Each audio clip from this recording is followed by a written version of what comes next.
काहे नहीं चलेगा? चलेगा।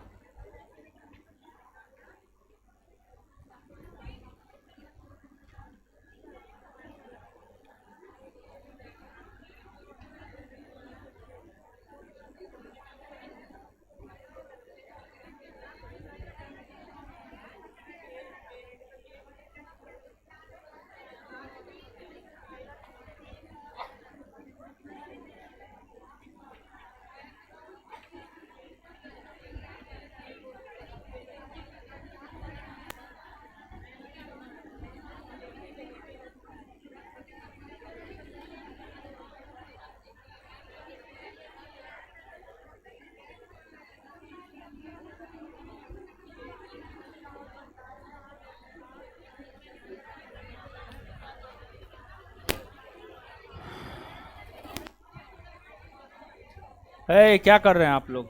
है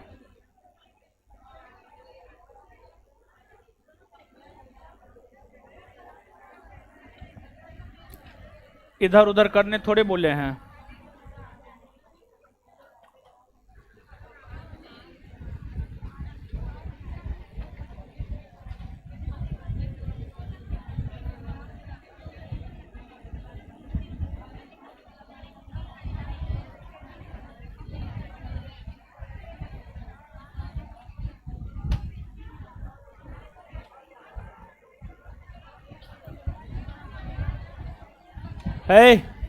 बैठिए, ऑनलाइन प्लस 5 मिनट बात करते हैं। बताइए तो ऑनलाइन वाले कमेंट कीजिए तो क्या क्या दिक्कत आपको है। सर मेरा पीडीएफ ओपन नहीं हो रहा है जी। पीडीएफ ओपन काहे न होगा? होगा, थोड़ा सा टाइम दीजिए। पॉलिटिकल पीडीएफ, पॉलिटी का पीडीएफ जो है दिया हुआ है एप्लीकेशन पर जी। एप्लीकेशन पर दिया हुआ है ना जी, दिखाओ तो कहाँ दिया हुआ है।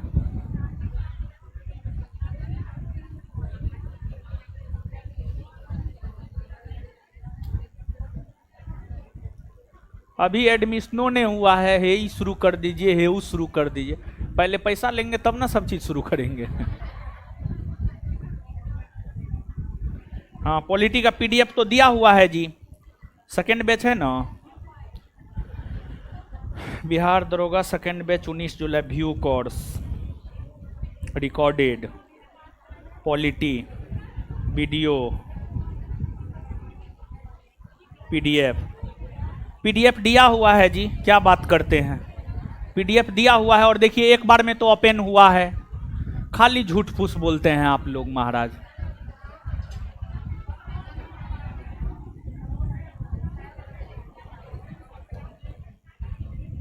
कितना 10 चैप्टर ना दिया है, 1 से लेकर 10 तक ना। देखिए तो तुरंत तुरंत देखिए ओपन हो रहा है ना जी। ये देखिए ये सब कैसे बोलता है, देखिए आपको दिखा रहे हैं, आप बोलिएगा। देखिए सेकंड बैच है नहीं, इसको आप दाबिए, व्यू किए, पॉलिटी में जाइए, पॉलिटी में पीडीएफ में जाइए, ओपन कीजिए। देखिए ओपन हुआ, कितना स्मूथली एप्लीकेशन काम कर रहा है? हाँ तो फ्री में क्या मिलता है।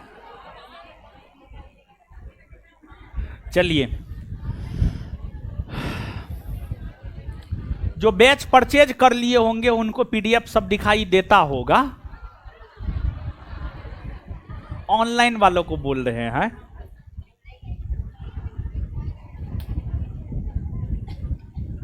पुराना पॉलिटी का नोट है जी।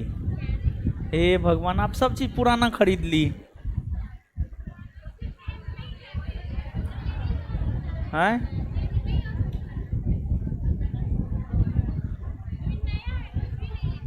बात कीजिए ऑफिस में। पुराना है ना, ये तो बिहार पुलिस के लिए दिए थे। आप दरोगा बनने जा रहे हैं, ये बिहार पुलिस का नोट है, ठीक है। हाँ वो बोला चलेगा, वो बोला ठीक है। चलिए अब शांत रहिए। काहे के लिए पटना आने का जरूरत नहीं है, एप्लीकेशन पर दिया जाता है, उसको ओपन करके किसी भी फोटो स्टेट के दुकान से निकलवा लीजिए। पटना आकर के क्या कीजिएगा, पैसा लगता है तो क्या किया जा सकता है, हैं?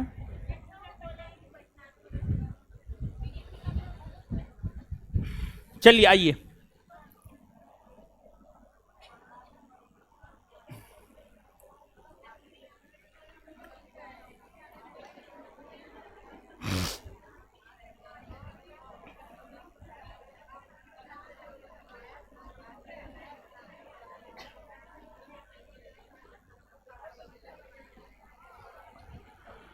शांत हो जाइए अब।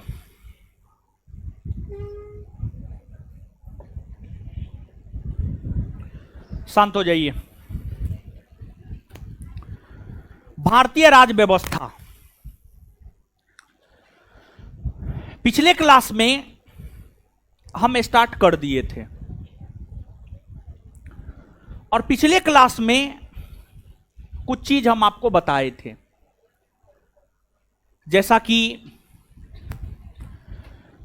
पिछले क्लास में हमने आपको यह बतलाया था राज्य क्या है,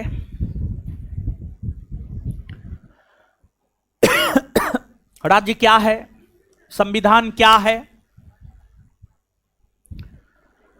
भारतीय राजनीतिक व्यवस्था में सर्वोच्च स्थान किसे प्राप्त है।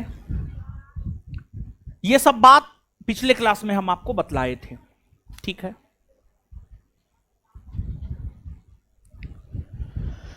अब आज के सेशन में हम लोग भारतीय राज्य व्यवस्था के सिलेबस से अवगत होते हैं और फिर पहला चैप्टर हम लोग पढ़ना प्रारंभ कर देंगे। भारतीय राज्य व्यवस्था के सिलेबस से अवगत होते हैं और इसके बाद जो है पहला चैप्टर हम लोग पढ़ना प्रारंभ भी कर देंगे। और अगर आपके नोट की हम बात करें कि आपके नोट में जो है सिलेबस नहीं दिया हुआ है, लेकिन हम तो बना के दिए थे, पता नहीं काहे नहीं दिया है। हम बना के दिए हुए हैं, पता नहीं काहे नहीं दिया है। चलिए ठीक है, सिलेबस सुनिए समझिए। देखिए, भारतीय राज्य व्यवस्था के अंतर्गत जो पहला चैप्टर होता है, पहला चैप्टर अगर देखा जाए तो पहला चैप्टर होता है भारतीय संविधान की ऐतिहासिक पृष्ठभूमि। इसमें हमें 1773 के रेगुलेटिंग एक्ट से लेकर के 1935 के भारतीय स्वतंत्रता अधिनियम तक के विशेषताओं के विषय में पढ़ने होते हैं। फिर दूसरा चैप्टर होता है संविधान सभा, संविधान सभा। तीसरा चैप्टर होता है संविधान की विशेषता। चौथा चैप्टर होता है प्रस्तावना। पांचवा चैप्टर होता है संघ और राज्य क्षेत्र। छठा चैप्टर होता है नागरिकता। अगला होता है मौलिक अधिकार। फिर अगला होता है राज्य के नीति निर्देशक तत्व। फिर अगला होता है मौलिक कर्तव्य। फिर संघ का शासन, राज्य का शासन, केंद्र शासित प्रदेश का शासन प्रशासन, फिर स्थानीय स्वशासन, फिर केंद्र राज्य संबंध, फिर आपात उपबंध, फिर राजभाषा आयोग, फिर भारत में निर्वाचन प्रणाली, और फिर संविधान संशोधन, और फिर विभिन्न आयोग परिषद। बस यही है, यही सब चैप्टर मूल तौर पर हमें पढ़ने हैं, यही आपके सिलेबस में है। तो जो भी चैप्टर का हम आपको नाम लिए होंगे वो सब आपके सिलेबस का अंग है। हम लिख करके दिए हुए थे, पता नहीं क्यों नहीं दिया है, तो हम सिलेबस का एक एक पेज जो है पॉलिटी का हम आपको कल अगले क्लास में हम आपको बंटवा देंगे। समझ गए? सिलेबस का एक पेज जो है हम आपको बंटवा देंगे। और history, polity, geography, current, 4 subject हम आपको पढ़ाएंगे। तो हिस्ट्री, पॉलिटी, ज्योग्राफी, करेंट, चारों सब्जेक्ट का हम आपको सिलेबस बंटवा दे रहे हैं अगले क्लास में। हम 2 से 3 पेज में आएगा, हम आपको बंटवा देंगे। अभी तो डेमो ही चल रहा है, आपको हमारे पास एडमिशन लेना होगा लीजिएगा, नहीं लेना होगा मत लीजिएगा। लेकिन जो सिलेबस हम अगले क्लास में आपको लिख करके देंगे, आप तैयारी कीजिएगा बिहार दरोगा का, या आप बिहार एसएससी का, या बीपीएससी का, बिहार में किसी भी परीक्षा का आप तैयारी कीजिएगा। वो जो सिलेबस हम आपको देंगे बिहार के हर परीक्षा के लिए होगा। और ऐसा नहीं है कि बीपीएससी में अलग जीएस पूछता है, अब बिहार एसएससी में अलग जीएस पूछता है, नहीं सब में एक ही जीएस पूछता है। वैसे भरम है कि फलना चिलना ढेकना फेंकना, समझे? तो ये सब चक्कर में नहीं पड़ना है। लेकिन आप बिहार एसआई बैच में तो हम यही कह के सिलेबस देंगे, वो बिहार एसआई का सिलेबस है, समझे? दीजिए। तो सिलेबस अगले क्लास में हम अपने चारों सब्जेक्ट का दे देते हैं। और अब आइए हम लोग अपने पहले चैप्टर को प्रारंभ कर रहे हैं। पहला चैप्टर जो है भारतीय संविधान का ऐतिहासिक पृष्ठभूमि, लेकिन जो है चैप्टर जो हम आपको लिखे हैं नया नोट में अगर आप देखेंगे, भारत का संवैधानिक इतिहास।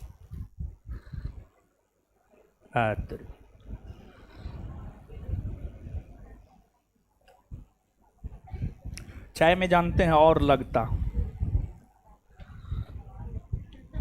मतलब चाय को और आग पे पकाया जाना चाहिए था।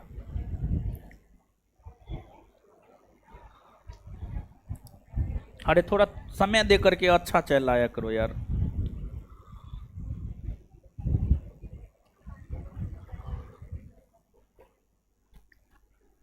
चलिए आइएगा। ये सब जाता होगा, हड़बड़ी में कहता होगा जो है वही दे दीजिए, जल्दी दीजिए। कहा जाता है ना, दुर्घटना से देर भला। क्या होगा, 2 मिनट लेटे होगा, थोड़ा बढ़िया न पिलाएगा जी। बाद बाकी चाय में सब चीज का मात्रा ठीक था, दूध, चीनी, चाय पत्ती, सब चीज का। आइए पहला चैप्टर है भारत का संवैधानिक इतिहास।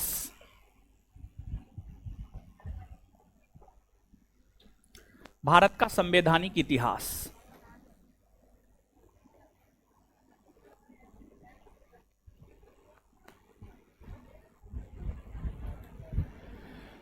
इतिहास। दीदी जी लोग बात करना बंद कीजिए। भारत का संवैधानिक इतिहास देखिए, भारतीय संविधान की नींव तब पड़ गई थी जब 1773 का रेगुलेटिंग एक्ट पारित हुआ था। 1773 के रेगुलेटिंग एक्ट पारित होने के साथ ही भारतीय संविधान की नींव पड़ गई थी। आप सब लोग आधुनिक भारतीय इतिहास में एक चैप्टर पढ़े हैं, भारत में यूरोपीय कंपनियों का आगमन। उसमें हम आपको पढ़ाए हैं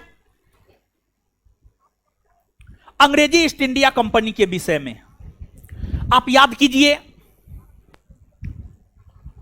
अंग्रेजी ईस्ट इंडिया कंपनी को 1600 ईस्वी में ब्रिटेन की महारानी एलिजाबेथ प्रथम ने 15 वर्षों के लिए भारत और पूर्वी एशियाई देशों के साथ व्यापार करने का एकाधिकार प्रदान की।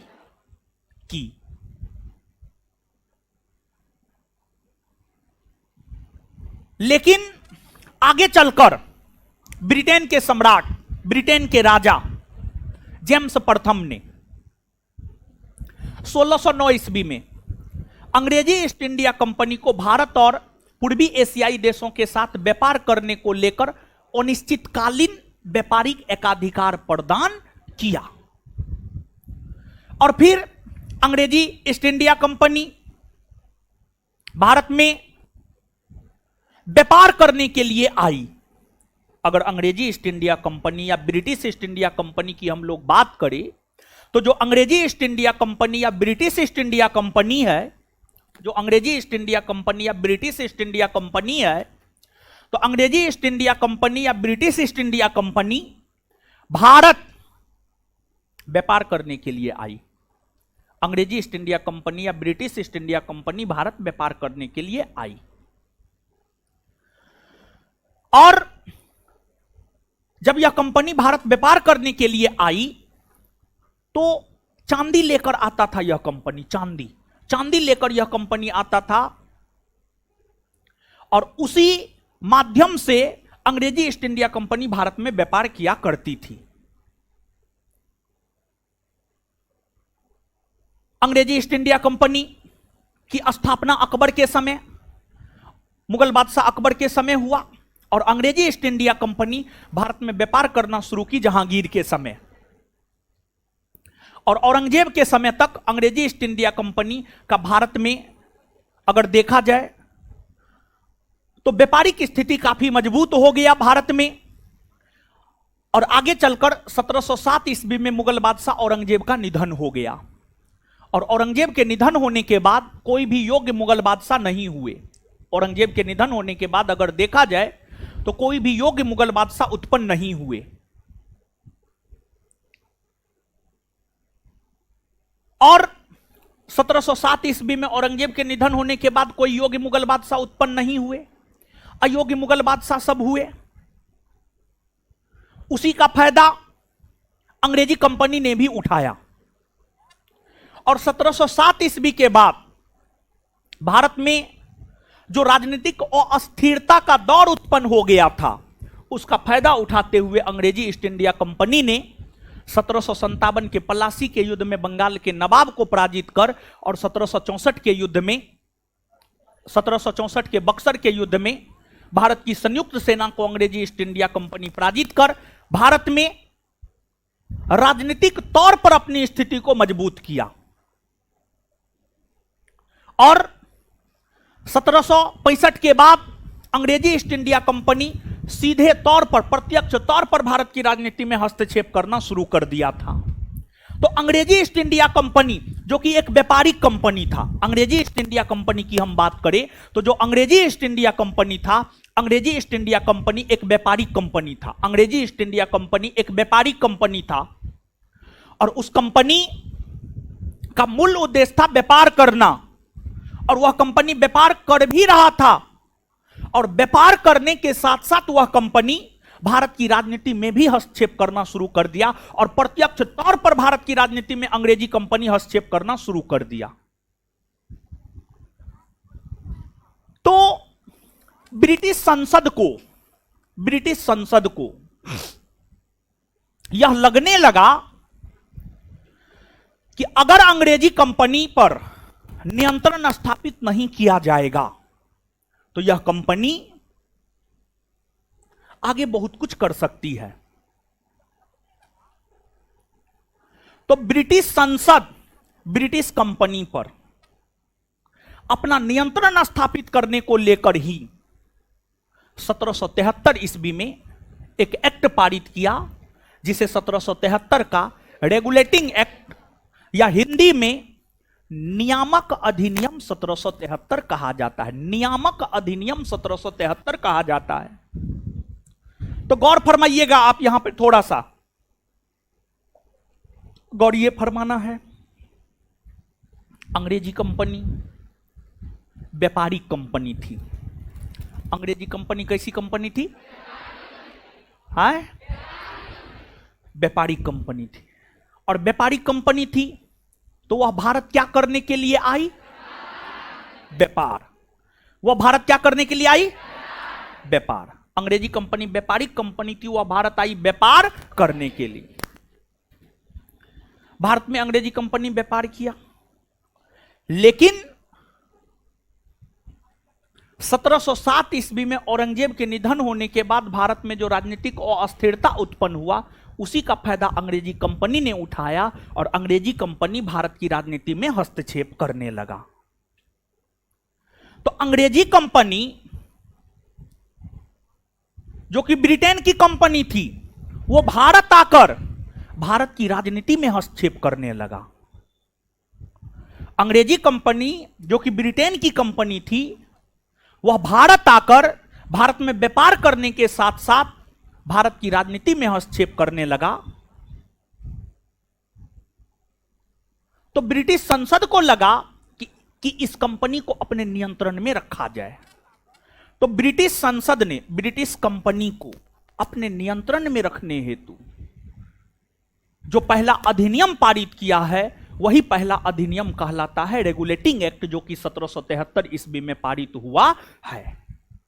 अब 1773 के रेगुलेटिंग एक्ट की हम बात करें तो 1773 के रेगुलेटिंग एक्ट की अनेकों विशेषताएं हैं। इस चैप्टर में विशेष तौर पर ब्रिटिश संसद द्वारा पारित किए गए सभी अधिनियमों की विशेषता को ही हम लोग जानेंगे। इस चैप्टर में विशेष तौर पर ब्रिटिश संसद द्वारा पारित किए गए सभी अधिनियमों के विशेषता को ही देखेंगे और ब्रिटिश संसद द्वारा पारित किए गए जो तमाम अधिनियम है, ये अधिनियम कहीं ना कहीं भारतीय संविधान पर प्रभाव डाला है और ब्रिटिश संसद द्वारा पारित किए गए अधिनियमों में ही 1935 का भारत शासन अधिनियम है जो कि भारतीय संविधान पर सबसे गहरा प्रभाव छोड़ा है। भारत के संविधान में अधिकतर प्रावधान वहीं से लिए गए हैं। तो सभी अधिनियमों की विशेषता को हम लोग जानेंगे। तो सबसे पहले हम लोग 1773 के रेगुलेटिंग एक्ट की विशेषता को जानते हैं। 1773 के रेगुलेटिंग एक्ट की विशेषता, 1773 के रेगुलेटिंग एक्ट की विशेषता को हम लोग जानते हैं। देखिए 1772-73 के समय अगर आप देखेंगे तो ब्रिटेन के प्रधानमंत्री हुआ करते थे लॉर्ड नॉर्थ। ब्रिटेन के प्रधानमंत्री हुआ करते थे लॉर्ड नॉर्थ ब्रिटेन के प्रधानमंत्री हुआ करते थे। लॉर्ड नॉर्थ के द्वारा एक सेक्रेट कमिटी, गुप्त समिति, लॉर्ड नॉर्थ के द्वारा एक सेक्रेट कमिटी यानी गुप्त समिति, सेक्रेट कमिटी यानी गुप्त समिति, लॉर्ड नॉर्थ के द्वारा एक सेक्रेट कमिटी यानी गुप्त समिति का गठन किया गया था और गुप्त समिति के सिफारिश पर ही 1773 का रेगुलेटिंग एक्ट आया है। देखिए यह जो 1773 का रेगुलेटिंग एक्ट है, इस एक्ट का पहला काम ब्रिटिश कंपनी पर नियंत्रण पाना और इस एक्ट का दूसरा काम इस एक्ट के माध्यम से भारत में शासन को बेहतर बनाना भी था। यह जो एक्ट लाया गया है, इस एक्ट का मूलतः दो काम। एक काम, इस एक्ट के जरिए ब्रिटिश संसद अंग्रेजी कंपनी पर अपना नियंत्रण स्थापित करना चाह रहा था और दूसरा, इस एक्ट के जरिए भारत में कंपनी के शासन को बेहतर बनाना था। यही मूल दो उद्देश्य थे इस एक्ट को पारित करने का। इस एक्ट की अनेकों विशेषताएं हैं। इस एक्ट में कई सारे प्रावधान किए गए हैं। इस एक्ट में जो कई सारे प्रावधान किए गए हैं, उसमें पहला प्रावधान यह था कि बंगाल के गवर्नर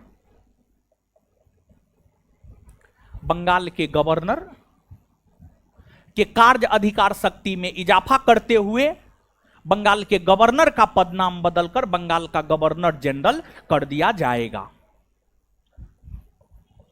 गवर्नर जनरल कर दिया जाएगा। इस एक्ट में पहला प्रावधान यह था कि बंगाल के गवर्नर के कार्य अधिकार शक्ति में इजाफा किया जाएगा और बंगाल के गवर्नर का पदनाम बदलकर बंगाल का गवर्नर जनरल कर दिया जाएगा। इस एक्ट में दूसरा प्रावधान यह था कि देखिए, अंग्रेजों की अगर हम बात करें तो अंग्रेजों का 3 मुख्यालय नगर था। अंग्रेजों का 3 मुख्यालय नगर था, मुंबई, मद्रास, कोलकाता। मुंबई, मद्रास और कोलकाता। तो मुंबई का अगला गवर्नर होता था, मद्रास का अलग गवर्नर होता था, कोलकाता का अलग गवर्नर होता था। मुंबई का अलग गवर्नर, मद्रास का अलग गवर्नर और कोलकाता का अलग गवर्नर होता था, कोलकाता का अलग गवर्नर होता था। और तीनों एक दूसरे से स्वतंत्र थे, सब एक दूसरे से स्वतंत्र थे, सब कोई एक दूसरे से क्या था, स्वतंत्र। हर कोई एक दूसरे से क्या था, स्वतंत्र। हर कोई एक दूसरे से स्वतंत्र था।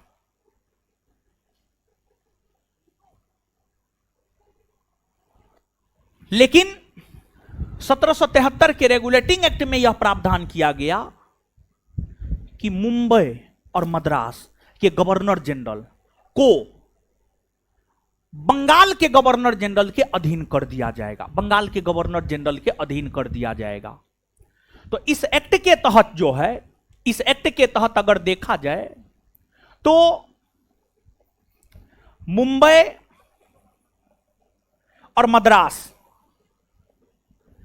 के गवर्नर को, मुंबई और मद्रास के गवर्नर को बंगाल के गवर्नर जनरल के अधीन कर दिया गया, बंगाल के गवर्नर जनरल के अधीन कर दिया गया। और जो बंगाल के गवर्नर जनरल थे, बंगाल के गवर्नर जनरल को उसके कार्यों में सहयोग करने हेतु एक 4 सदस्यीय परिषद के गठन को लेकर भी प्रावधान 1773 के रेगुलेटिंग एक्ट में किया गया था। यानी 1773 के रेगुलेटिंग एक्ट में यह प्रावधान किया गया था, 1773 के रेगुलेटिंग एक्ट में यह प्रावधान किया गया था कि 1773 के रेगुलेटिंग एक्ट में यह प्रावधान किया गया था कि, यह प्रावधान किया गया था कि बंगाल के गवर्नर जनरल को उसके कार्यों में सहयोग देने हेतु 4 सदस्यीय परिषद का गठन किया जाएगा। और फिर इस एक्ट के तहत बंगाल के प्रथम गवर्नर जनरल वारेन हेस्टिंग्स बने, बंगाल के प्रथम गवर्नर जनरल वारेन हेस्टिंग्स बने। और वारेन हेस्टिंग्स को उसके कार्यों में सलाह एवं सहयोग देने हेतु जो 4 सदस्यीय गवर्निंग काउंसिल का गठन किया गया था, वो 4 सदस्यीय गवर्निंग काउंसिल में फिलिप फ्रांसिस थे, क्लेवडिंग थे, मानसन था, बरबेल था। ये सब व्यक्ति का नाम है, फिलिप फ्रांसिस, मानसन, बारवेल और आपको क्लेवडिंग, ये चारों वारेन हेस्टिंग्स को उसके कार्यों में सहयोग करने का काम कर रहा था, सहयोग करने का काम कर रहा था। और फिर बंगाल के गवर्नर जनरल इन चारों के सहयोग से अपने काम को आगे भी बढ़ा रहे थे। इसके बाद 1773 के रेगुलेटिंग एक्ट की हम लोग बात करें तो इस एक्ट में यह भी प्रावधान किया गया था कि कोलकाता में सुप्रीम कोर्ट का गठन किया जाएगा। इस एक्ट में यह भी प्रावधान किया गया था कि कोलकाता में सुप्रीम कोर्ट का गठन किया जाएगा, कोलकाता में सुप्रीम कोर्ट का गठन किया जाएगा। और 1773 के रेगुलेटिंग एक्ट के प्रावधानों के तहत ही कलकत्ता में सुप्रीम कोर्ट का गठन 1774 में हुआ। देखिए यहां पर कंफ्यूजन होता है, तो गौर से चीजों को समझा रहे हैं, ध्यान से सुनिएगा, समझिएगा। देखिए शासन किसी भी लोकतांत्रिक देश में, विश्व के किसी भी लोकतांत्रिक देश में आप जाकर के देखिएगा, शासन के 3 अंग होते हैं, कार्यपालिका, विधायिका, न्यायपालिका। विश्व के किसी भी देश में, किसी भी लोकतांत्रिक देश में, किसी भी देश में नहीं बल्कि विश्व के किसी भी लोकतांत्रिक देश में आप देखिएगा शासन के 3 अंग होते हैं, कार्यपालिका, विधायिका और न्यायपालिका। तो जब भारत में अंग्रेजों ने शासन करना शुरू किया, जब भारत में अंग्रेजों ने शासन करना शुरू किया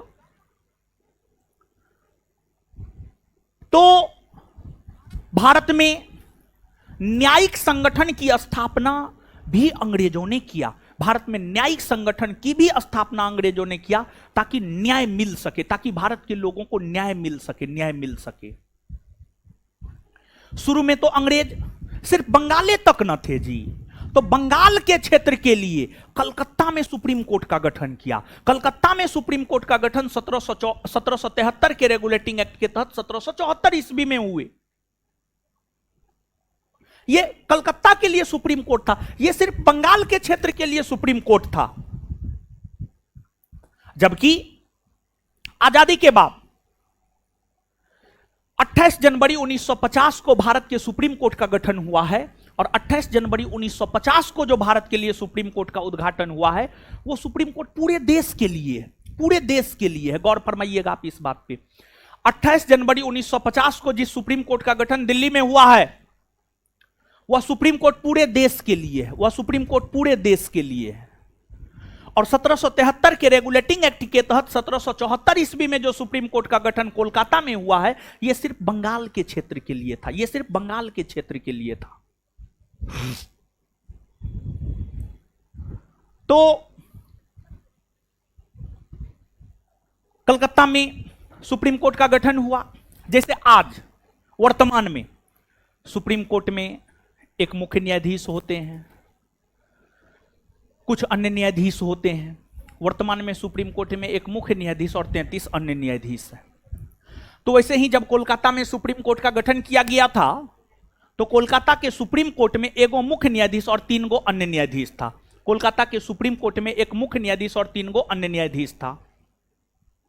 कोलकाता के सुप्रीम कोर्ट में जो एक मुख्य न्यायाधीश, 3 अन्य न्यायाधीश थे, कोलकाता के सुप्रीम कोर्ट के प्रथम मुख्य न्यायाधीश सर एलिजाह इम्पे को बनाया गया था। Sir Elijah Impey, sir Elijah Impey Kolkata के सुप्रीम कोर्ट के प्रथम मुख्य न्यायाधीश बने थे।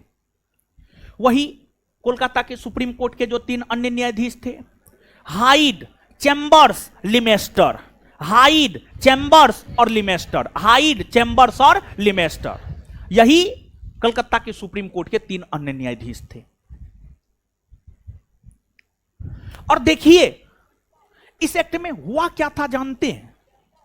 अंग्रेजों ने प्रयास यह किया कि भारत में अंग्रेजों के शासन को बेहतर बनाया जाए, लेकिन अंग्रेजों से भूल हो गई। अंग्रेजों से भूल क्या हो गई? अंग्रेजों से भूल यह हो गई कि बंगाल के गवर्नर जनरल के कार्य अधिकार शक्ति में इजाफा कर दिया, कोलकाता में सुप्रीम कोर्ट का गठन कर दिया, सब कुछ कर दिया, लेकिन बंगाल के गवर्नर जनरल और कोलकाता के सुप्रीम कोर्ट के काम को विभाजित नहीं किया गया था। कोलकाता के सुप्रीम कोर्ट और बंगाल के गवर्नर जनरल के काम को विभाजित नहीं किया गया था। जैसे आज के डेट में कार्यपालिका का काम स्पष्ट है। संविधान को अगर आप पढ़ेंगे तो संविधान में कार्यपालिका का काम स्पष्ट है कि कार्यपालिका को ये करना है। विधायिका का काम भी स्पष्ट है कि विधायिका को ये करना है। न्यायपालिका का काम भी स्पष्ट है कि न्यायपालिका को ये करना है, न्यायपालिका को ये करना है, न्यायपालिका को ये करना है। हर किसी का काम स्पष्ट है। संविधान का यही तो महत्व है। संविधान ने हर चीज को स्पष्ट कर दिया है। संविधान का यह महत्व है। तो लेकिन 1773 के रेगुलेटिंग एक्ट में बंगाल के गवर्नर जनरल और कलकत्ता के सुप्रीम कोर्ट के काम को स्पष्ट नहीं किया गया था। मतलब किसके क्षेत्राधिकार में क्या क्या आएगा और क्या नहीं आएगा, यह स्पष्ट नहीं किया गया था। जिस वजह से होता क्या था, होता यह था, कोलकाता का सुप्रीम कोर्ट बंगाल के गवर्नर जनरल के काम में हस्तक्षेप कर देता था और बंगाल का गवर्नर जनरल कोलकाता के सुप्रीम कोर्ट के काम में हस्तक्षेप कर देता था। दोनों एक दूसरे के काम में हस्तक्षेप कर देता था। इससे विवाद खड़ा हो जाता था। तो 1773 के रेगुलेटिंग एक्ट के जरिए भारत के शासन प्रशासन को कंपनी के अधीन बेहतर बनाने का प्रयास किया गया, लेकिन उसमें भूल हो गई, जिस वजह से 1773 के रेगुलेटिंग एक्ट को प्रयास और भूल की संज्ञा दी जाती है। जिस वजह से 1773 के रेगुलेटिंग एक्ट को प्रयास और भूल की संज्ञा दी जाती है, प्रयास और भूल की संज्ञा दी जाती है। और फिर आगे चलकर 1773 के रेगुलेटिंग एक्ट की कमियों को दूर करने के लिए, आगे चलकर 1773 के रेगुलेटिंग एक्ट की कमियों को दूर करने के लिए 1781 ईस्वी में, 1773 के रेगुलेटिंग एक्ट की कमियों को दूर करने के लिए 1781 ईस्वी में एक एक्ट लाया गया, जिसे एक्ट ऑफ सेटलमेंट कहा जाता है, जिसे एक्ट ऑफ सेटलमेंट, जिसे एक्ट ऑफ सेटलमेंट, जिसे एक्ट ऑफ सेटलमेंट कहा जाता है। 1773 के रेगुलेटिंग एक्ट की कमियों को दूर करने के लिए 1781 ईस्वी में एक एक्ट लाया गया, जिसे एक्ट ऑफ सेटलमेंट कहा जाता है। और इस एक्ट के जरिए बंगाल के गवर्नर जनरल के कार्याधिकार शक्ति को स्पष्ट कर दिया गया और कलकत्ता के सुप्रीम कोर्ट के कार्याधिकार शक्ति को भी स्पष्ट कर दिया गया। तो इससे प्रशासन में एक पारदर्शिता आई, शासन प्रशासन में एक पारदर्शिता आई, जो जरूरी भी था। और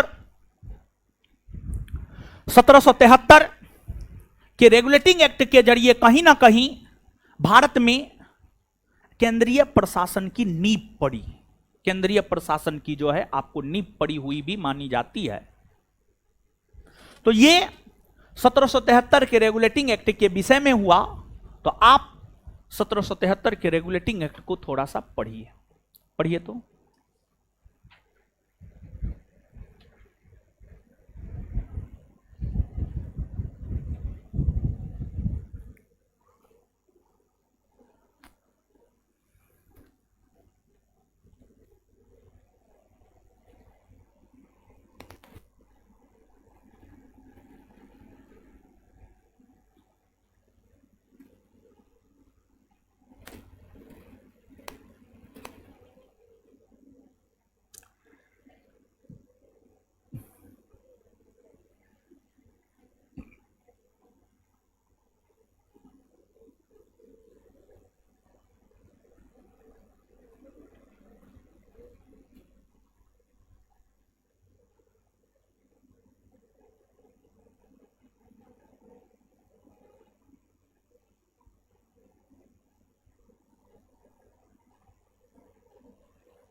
पढ़ लिए हो?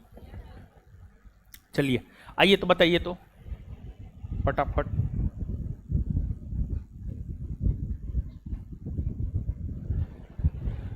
रेगुलेटिंग एक्ट कब पारित हुआ है? रेगुलेटिंग एक्ट कब पारित हुआ है? आगे बताइएगा। रेगुलेटिंग एक्ट के पारित होने के समय ब्रिटेन के प्रधानमंत्री कौन थे? ब्रिटेन के प्रधानमंत्री किस समिति के सिफारिश पर रेगुलेटिंग एक्ट पारित हुआ है? किस समिति के सिफारिश पर रेगुलेटिंग एक्ट पारित हुआ है? कौन समिति? चलिए ठीक है। इसके बाद आगे बताइएगा, किस एक्ट के तहत बंगाल के गवर्नर का पदनाम बदलकर बंगाल का गवर्नर जनरल कर दिया गया? 1773 का रेगुलेटिंग एक्ट। इसके बाद आगे बताइएगा, 1773 के रेगुलेटिंग एक्ट के तहत बंगाल के प्रथम गवर्नर जनरल कौन बने? Warren Hastings.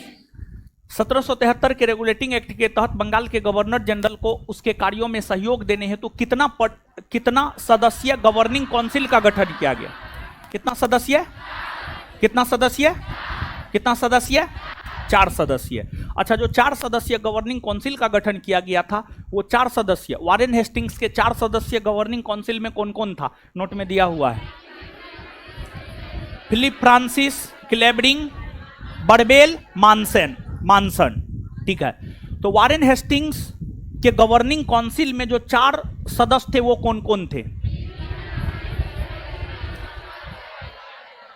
वारेन हेस्टिंग्स के गवर्निंग काउंसिल में जो 4 सदस्य थे वो कौन कौन थे? इसके बाद आगे बताइएगा, किस अधिनियम के तहत बंबई और मद्रास के गवर्नर को बंगाल के गवर्नर जनरल के अधीन कर दिया गया? 1773 के कोलकाता में सुप्रीम कोर्ट के गठन को लेकर प्रावधान किस अधिनियम में किया गया? 1773 के रेगुलेटिंग एक्ट। 1773 के रेगुलेटिंग एक्ट के तहत कोलकाता में सुप्रीम कोर्ट का गठन कब हुआ? 1700। अच्छा, इसके बाद आगे बताइएगा, कोलकाता में जो सुप्रीम कोर्ट का गठन 1774 में हुआ था, उस सुप्रीम कोर्ट के प्रथम मुख्य न्यायाधीश कौन बने? Sir Elijah Impey. Sir Elijah 1774 में स्थापित कलकत्ता के सुप्रीम कोर्ट के प्रथम मुख्य न्यायाधीश सर एलिजाह इम्पे। 1774 में कलकत्ता में स्थापित सुप्रीम कोर्ट के प्रथम मुख्य न्यायाधीश। 3 अन्य न्यायाधीश कौन कौन था? हाइड, चैम्बर्स और लिमेस्टर। हाइड, चैम्बर्स और चलिए ठीक है। इसके बाद आगे बतलाइएगा कि आगे बताइएगा, किस एक्ट को प्रयास और भूल की संज्ञा दी जाती है? हाँ, किस एक्ट को प्रयास और भूल की संज्ञा दी जाती है? 1773 के रेगुलेटिंग। 1773 के रेगुलेटिंग एक्ट की कमियों को दूर करने के लिए एक्ट ऑफ सेटलमेंट कब आया? 1700। एक्ट ऑफ सेटलमेंट कब आया है? एक्ट ऑफ सेटलमेंट कब आया है? 1773 के रेगुलेटिंग एक्ट की कमियों को दूर करने के लिए कौन सा एक्ट आया है? Act of settlement. Act of, चलिए अब एक्ट ऑफ सेटलमेंट की विशेषता को हम लोग थोड़ा सा जानते हैं। ऐसे एक्ट ऑफ सेटलमेंट की एक विशेषता तो हम आपको बताए हैं, लेकिन फिर भी आगे एक्ट ऑफ सेटलमेंट की प्रमुख विशेषता से आप अवगत होइए। देखिए, ध्यान दीजिएगा, एक्ट ऑफ सेटलमेंट की प्रमुख विशेषता क्या है, समझिएगा। देखिए, एक्ट ऑफ सेटलमेंट के जरिए सबसे पहले, एक्ट ऑफ सेटलमेंट के जरिए अगर देखा जाए तो एक्ट ऑफ सेटलमेंट के जरिए सबसे पहले बंगाल के गवर्नर जनरल और कोलकाता के सुप्रीम कोर्ट के कार्य अधिकार शक्ति का सीमांकन किया गया। मतलब जैसे 2 भाई है, बंटवारा हुआ, पिताजी के संपत्ति का बंटवारा हुआ, खेत का बंटवारा हुआ, 1 बीघा का प्लॉट है, बीच से एक लाइन खींच दिया जाता है, उसको क्या कहा जाता है? आर, हाँ आरी, हाँ आरी, ठीक है, जो भी हो, ठीक है, वो दे दिया जाता, लाइन खींच दिया जाता है। तो उसी प्रकार से 1781 के एक्ट ऑफ सेटलमेंट के जरिए बंगाल के गवर्नर जनरल और कोलकाता के सुप्रीम कोर्ट के कार्य अधिकार शक्ति का सीमांकन किया गया, सीमा खींचा गया। ये यहां तक रहेंगे और ये यहां तक रहेंगे, इनके अधिकार क्षेत्र में ये काम आएगा, इनके अधिकार क्षेत्र में ये काम आएगा। तो पहली जो विशेषता है 1781 के एक्ट ऑफ सेटलमेंट का यही है। 1781 के एक्ट ऑफ सेटलमेंट के जरिए जो है बंगाल के गवर्नर जनरल के और कलकत्ता के सुप्रीम कोर्ट के कार्य अधिकार शक्ति का सीमांकन किया गया।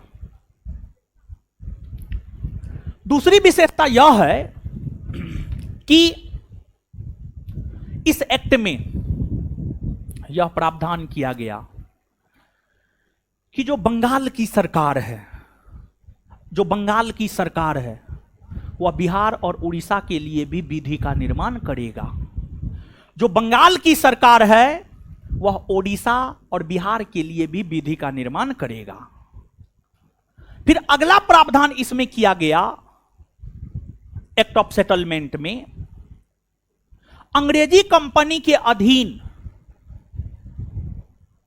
सरकारी हैसियत से अगर कोई कर्मचारी कोई भी काम करता है तो उसके खिलाफ कोई कानूनी कार्रवाई नहीं की जाएगी। जैसे आज राज्यपाल या राष्ट्रपति पद पर रहते हुए कोई भी काम करता है, उसको लेकर न्यायालय में उसे दोषी नहीं ठहराया जाता है।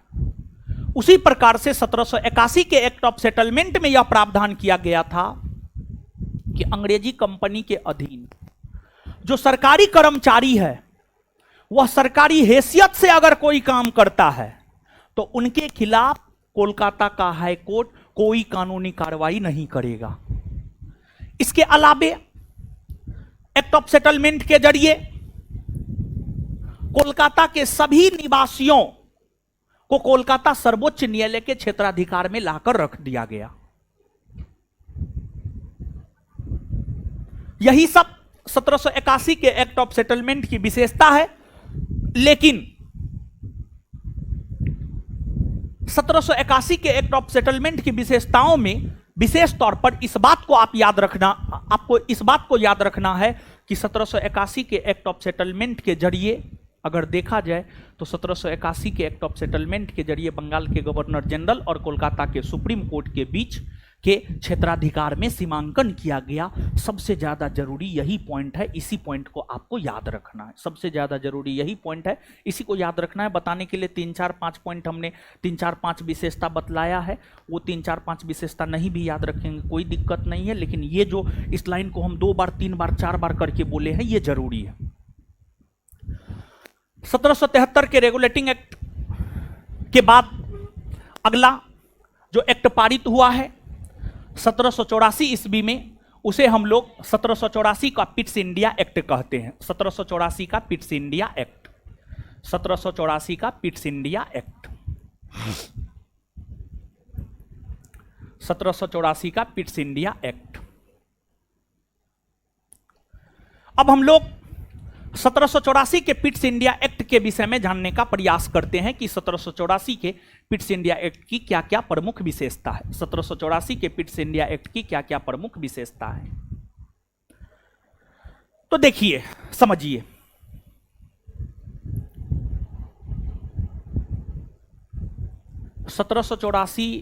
ईस्वी के समय ब्रिटेन के प्रधानमंत्री हुआ करते थे विलियम पिट। 1784 ईस्वी के समय ब्रिटेन के प्रधानमंत्री हुआ करते थे विलियम पिट। विलियम पिट ने ही इस अधिनियम को बनाने में और पारित करवाने में महत्वपूर्ण भूमिका अदा किया। इसी वजह से उन्हीं के नाम पर इस एक्ट का नाम ही रख दिया गया Pitt's India act. Pitt's India act. इस एक्ट की कई विशेषताएं हैं। इस एक्ट की कई विशेषताएं हैं। इस एक्ट की जो कई विशेषताएं हैं उसमें पहली विशेषता यह है, इस एक्ट में यह प्रावधान किया गया कि बोर्ड ऑफ कंट्रोलर का गठन किया जाएगा। इस एक्ट में यह प्रावधान किया गया कि बोर्ड ऑफ कंट्रोलर का गठन किया जाएगा। बोर्ड ऑफ कंट्रोलर का गठन किया जाएगा और बोर्ड ऑफ कंट्रोलर का गठन किया जाएगा। और बोर्ड ऑफ कंट्रोलर का काम क्या था, तो बोर्ड ऑफ कंट्रोलर का काम था भारत में राजनीतिक मामलों की देखरेख करना। राजनीतिक मामलों की देखरेख करना। और देखिए, एक बोर्ड ऑफ डायरेक्टर भी हुआ करता है। जब 1600 ईस्वी में ब्रिटिश ईस्ट इंडिया कंपनी की स्थापना हुई थी ना, तो ब्रिटिश ईस्ट इंडिया कंपनी की स्थापना के साथ ही कंपनी के व्यापारिक मामलों को देखने के लिए बोर्ड ऑफ डायरेक्टर का गठन किया जा चुका था। कंपनी के व्यापारिक मामलों को देखने के लिए बोर्ड ऑफ डायरेक्टर का गठन किया जा चुका था। बोर्ड ऑफ डायरेक्टर तो पहले से अस्तित्व में था, और बोर्ड ऑफ डायरेक्टर की अगर आप बात करेंगे तो वह कंपनी के व्यापारिक मामलों को देखा करता था, कंपनी के व्यापारिक मामलों को देखा करता था। और कंपनी भारत में व्यापार करना शुरू जहांगीर के समय से ही कर दिया था। कंपनी भारत में व्यापार करना शुरू जहांगीर के समय से ही कर दिया था। तो जब कंपनी भारत में व्यापार करना शुरू कर दिया था तो उसी समय से बोर्ड ऑफ डायरेक्टर भी हुआ करता था। बोर्ड ऑफ डायरेक्टर उसी समय से अस्तित्व में था, बोर्ड ऑफ डायरेक्टर। तो कंपनी के व्यापारिक मामलों को देखने के लिए एक बोर्ड ऑफ डायरेक्टर हुआ करता था। कंपनी के व्यापारिक मामलों को देखने के लिए एक बोर्ड ऑफ डायरेक्टर हुआ करता था। और बोर्ड ऑफ डायरेक्टर की अगर हम बात करें तो जो बोर्ड ऑफ डायरेक्टर था यह कंपनी के व्यापारिक मामलों को देखा करता था। जो बोर्ड ऑफ डायरेक्टर था, बोर्ड ऑफ डायरेक्टर की अगर हम बात करें तो बोर्ड ऑफ डायरेक्टर जो है कंपनी के व्यापारिक मामलों को देखा करता था। बोर्ड ऑफ डायरेक्टर कंपनी के व्यापारिक मामलों को देखा करता था। यह पहले से अस्तित्व में था।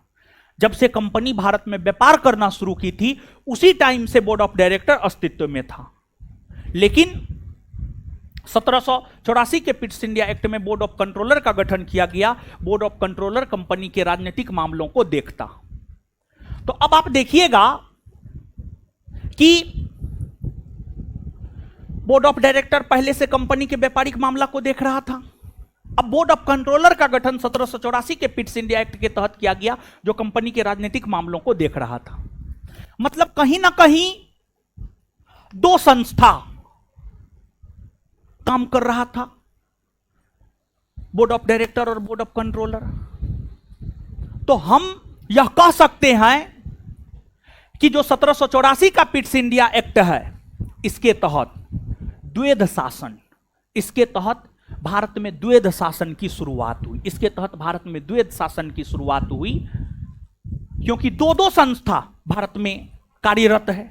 इसी वजह से आप यह कह सकते हैं कि 1784 के पिट्स इंडिया एक्ट के तहत भारत में द्वैध शासन प्रणाली की शुरुआत हुई है। इसके बाद यह जो 1784 का पिट्स इंडिया एक्ट है इसमें यह भी प्रावधान किया गया था कि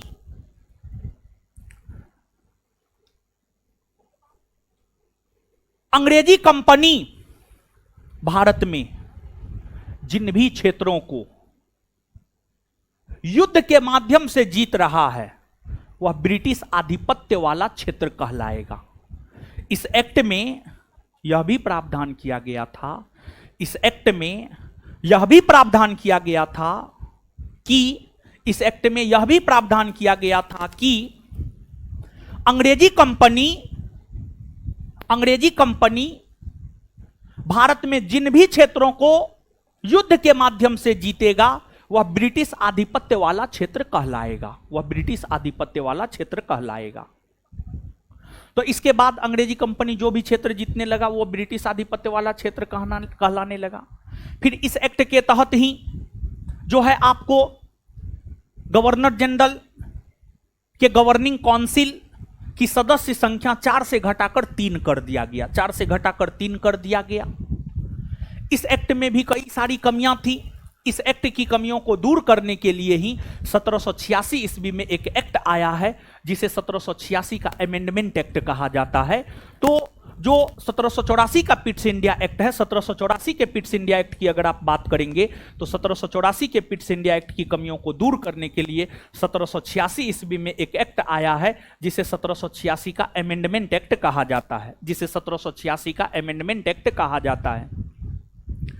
1786 का जो अमेंडमेंट एक्ट है, 1786 का जो अमेंडमेंट एक्ट है, 1786 के अमेंडमेंट एक्ट के तहत गवर्नर जनरल को वीटो का अधिकार दिया गया, विशेषाधिकार दिया गया।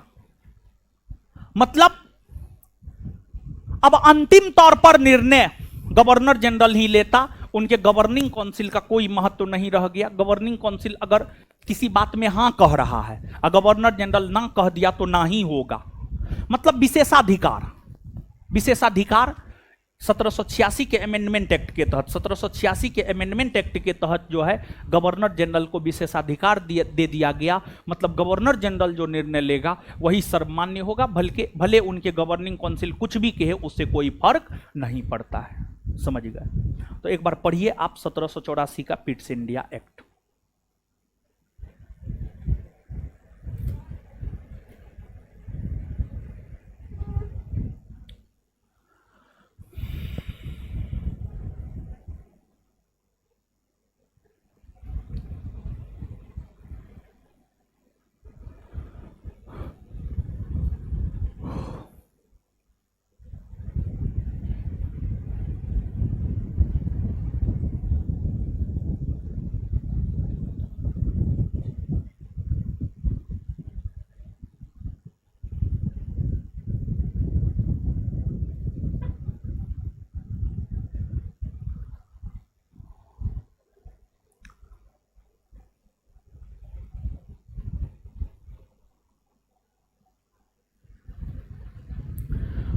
नोट सब लोग ले लीजिए, ठीक है? बिना नोट का कैसे पढ़िएगा, ठीक है?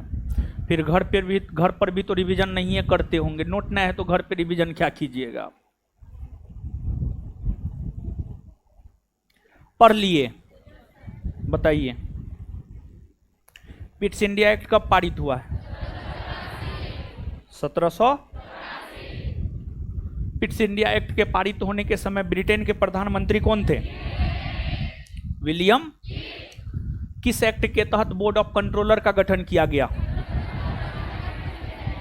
1784 के Pitt's India. Board of controller के गठन को लेकर प्रावधान किस एक्ट में किया गया था? 1784 के। किस एक्ट के तहत द्वैध शासन की शुरुआत हुई मानी जाती है? 1784 के पिट्स इंडिया। किस एक्ट के तहत द्वैध शासन की शुरुआत हुई मानी जाती है? 1784 के पिट्स इंडिया। आगे बतलाइएगा किस एक्ट में यह प्रावधान किया गया कि ब्रिटिश कंपनी द्वारा भारत में जीते गए क्षेत्र ब्रिटिश आधिपत्य का क्षेत्र कहलाएगा? 1784 का पिट्स इंडिया। आगे बतलाइएगा 1784 के पिट्स इंडिया एक्ट में संशोधन कब हुए? 1786। 1784 के पिट्स इंडिया एक्ट में संशोधन कब हुए? 1786, जिसे 1786 का अमेंडमेंट एक्ट कहते हैं। किस एक्ट के तहत गवर्नर जनरल को वीटो का अधिकार या विशेषाधिकार दिया गया? 1786 का अमेंडमेंट एक्ट। 1786 का अमेंडमेंट एक्ट। किस एक्ट के तहत गवर्नर जनरल को वीटो का अधिकार दिया गया? 1786 का अमेंडमेंट एक्ट। किस एक्ट के तहत गवर्नर जनरल को वीटो का अधिकार दिया गया? 1786 का अमेंडमेंट एक्ट। बात समझे? यहां तक क्लियर है? कोई दिक्कत नहीं ना है? चलिए बैठे रहिए। अब सुनिए, बायोलॉजी पहला चैप्टर खत्म हुआ? नहीं खत्म हुआ? कितना सेल पढ़ा रहे हैं? एक क्लास और है? रोज होना चाहिए। अच्छा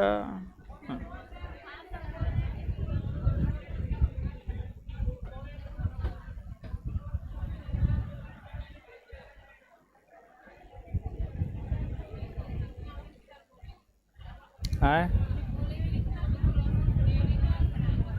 इकोनॉमिक्स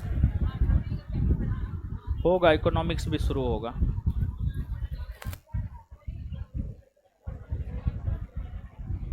आराम से पढ़ते रहिए। चलिए, तो घर पे क्या करते हैं आप लोग ये बताइए। जो आज पढ़ा है आज के आज घर पे रिवीजन करते हैं।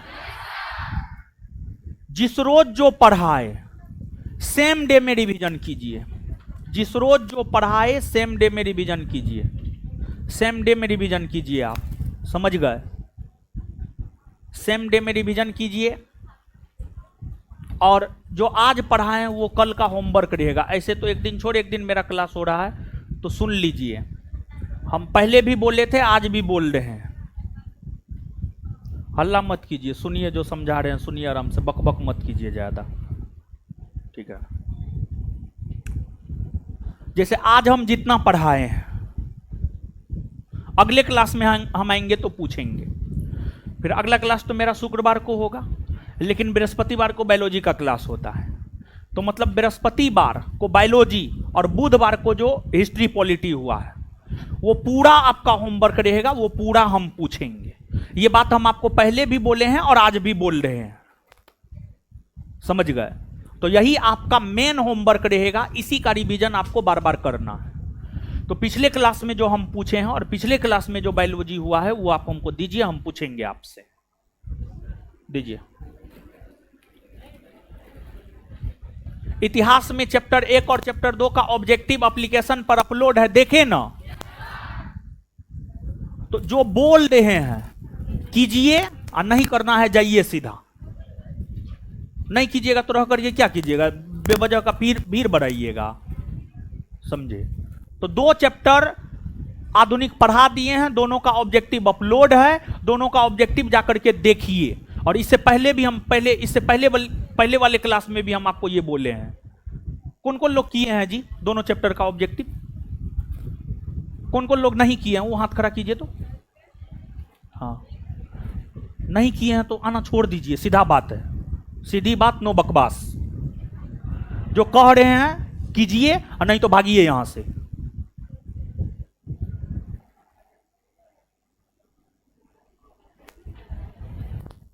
और क्लास करना है रेगुलर कीजिए, नहीं तो मत कीजिए। उठा करके पूछेंगे तो कहेगी हमने आए थे।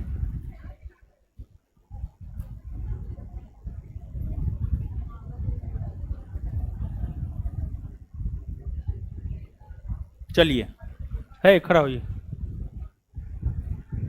सेब का रंग लाल क्यों होता है? क्या? लाइकोपिन मारेंगे, मुंह तोड़ देंगे हम। एंथ्रोसाइनिन के कारण। टमाटर का रंग लाल क्यों होता है? लाइकोपिन। पपीते का पीला रंग क्यों होता है? Carica xanthine. हल्दी का पीला रंग क्यों होता है? जेंथोफिल। गाजर का नारंगी रंग क्यों होता है? कैरोटीन के कारण। बैठिए, पढ़ा लिखा कीजिए, बैठिए।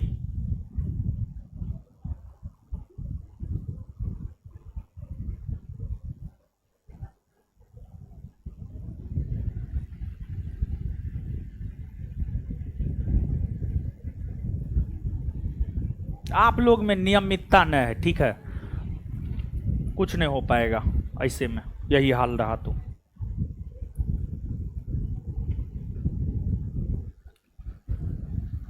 ये लड़की सब आगे में बैठल है, दिक्कत।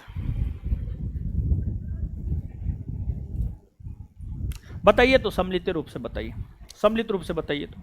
हाँ, उसमें तो गेहूं के साथ घुन पीसेबे करेगा।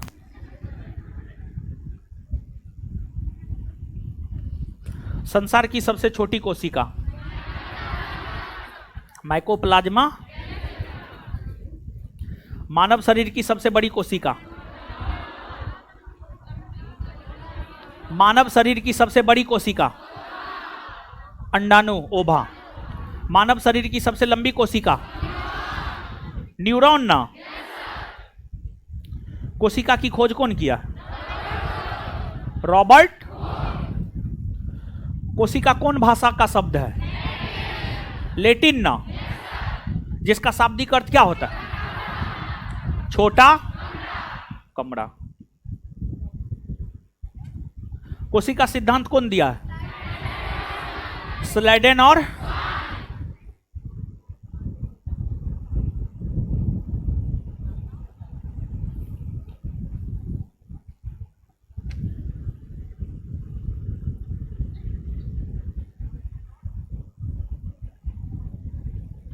कोशिका भित्ति 3 परतों का बना एक मोटी भित्ति है। क्या क्या होता है इसमें? हाँ? पौधे की कोशिका भित्ति किसकी बनी होती है? सेल्यूलोज और हेमी सेल्यूलोज। कवकों की कोशिका भित्ति किसकी बनी होती है? काइटिन और हेमी सेल्यूलोज। जीव द्रव्य का वह भाग जो केंद्रक तथा कोशिका झिल्ली के मध्य होता है उसे क्या कहते हैं? कोशिका द्रव्य। कोशिका द्रव्य।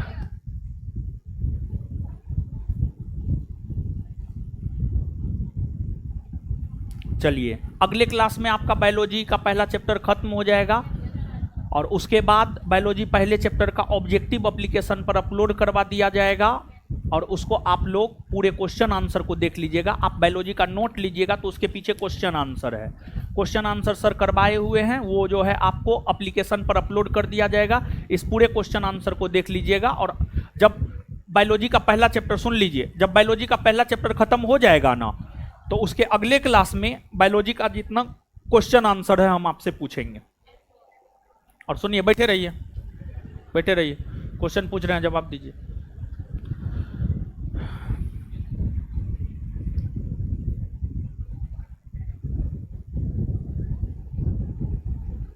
बताइए, पंजाब में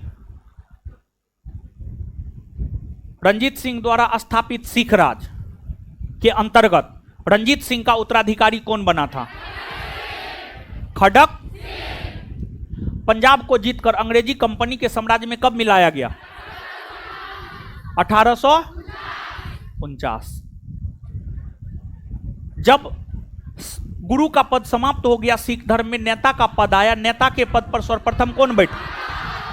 बंदा। किसने गुरु नानक और गुरु गोविंद सिंह के नाम से सिक्का चलाया? बंदा बहादुर। बोल रहे हैं? जवाब मिल रहा है? रिवीजन कीजिएगा तो जवाब नहीं मिलेगा। रिवीजन करते उड़ते हैं नहीं। बढ़िया है, ऐसे आगे पढ़ते जाइए, पीछे भूलते जाइए। एकदम टॉप कीजिएगा, वो भी एकदम ऊपर से टॉप कीजिएगा सब लोग, समझे?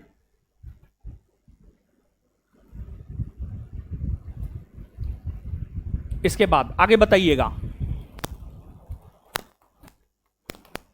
अवध के किस नवाब ने अपनी राजधानी फैजाबाद से हटाकर लखनऊ को बनाया? आसफउद्दौला। अवध के अंतिम नवाब वाजिद अली।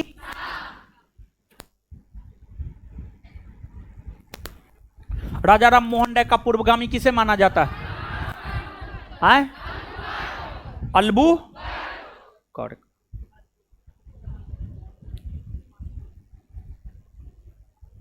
टीपू सुल्तान की मृत्यु किस युद्ध के दौरान हुई है? चतुर्थांग मैसूर युद्ध ना।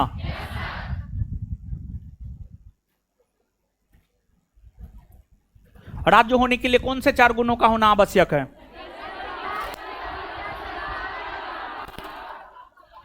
भारतीय राजनीतिक व्यवस्था में सर्वोच्च स्थान किसे प्राप्त?